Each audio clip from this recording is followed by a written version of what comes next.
ខ្លួនឯងស្រឡាញ់អូនគឺបងខំបងសុំទូចំពោះកំហុសគ្រប់យ៉ាងសាមឲ្យអូនពីបាចិត្តតែបងមិនបានគិតធ្វើឲ្យមានបញ្ហានឹងរូបគេត្រឹមប្រើអារម្មណ៍ខលពីអូនចាំដឹងពីសុខទុក្ខស្ងួនបងស្ម័គ្រខ្លួនចាំកុំដល់អូនក្រត់ពេលដឹងអូនជាសង្សារគេគ្មានចិត្តគិតដណ្ដានទេសំខាន់ថាមាសមេយល់ពីចិត្តបង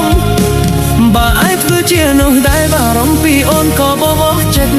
ឲ្យតែបងប្រឹងនៅចិត្តទូបងគ្មានសិទ្ធិណាក់នាំរូបស្រីមិនទាវ័យលើស្ពីនេះមិនសុំសិទ្ធិស្រឡាញ់ថ្លៃប៉ុន្តែក្នុងក្តីស្រមៃអូនគឺជាសំសារបងដឹងអូនមិនស្អប់មិនខឹងពុំនឹងគ្រប់គ្រាន់ហើយសម្រាប់បងយល់ច្បាស់ពីគោលបំណងខ្លាំងចិនសំសារអូនយល់ច្រឡំ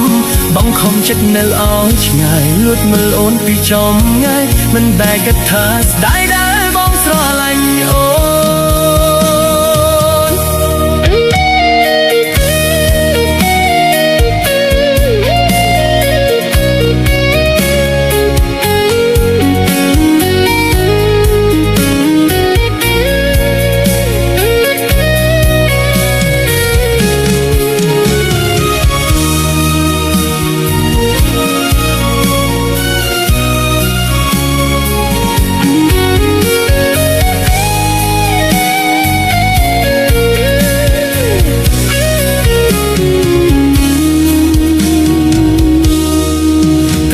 អារម្មណ៍ខលពីអូនចង់ដឹងពីសុខទុក្ខស្មូនបងស្ម័គ្រខ្លួនចាំកំដរអូនគ្រប់ពេលដឹងអូនជាសង្សារគេគ្មានចិនគិតដណ្ដានទេសង្ឃឹមថាមាសមេយល់ពីចិត្តបងបើអាចធ្វើជាមនុស្សដែលបារម្ភពីអូនក៏បងអស់ចិត្តឲ្យតែបានត្រឹមនៅចិត្តទូបងគ្មានសិទ្ធិដាក់ធ្នមរូបស្រីមិនទាវ័យលើស្ទីមិនសងសិទ្ធិស្រឡាញ់ថ្លៃ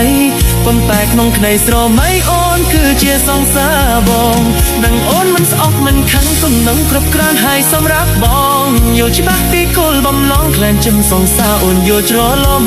បងខំចិត្តនៅឲ្យឆ្ងាយលួចមើលអូនពីចំងាយមិនដែលគិតថាស្ដាយដែលបងស្រឡាញ់អូ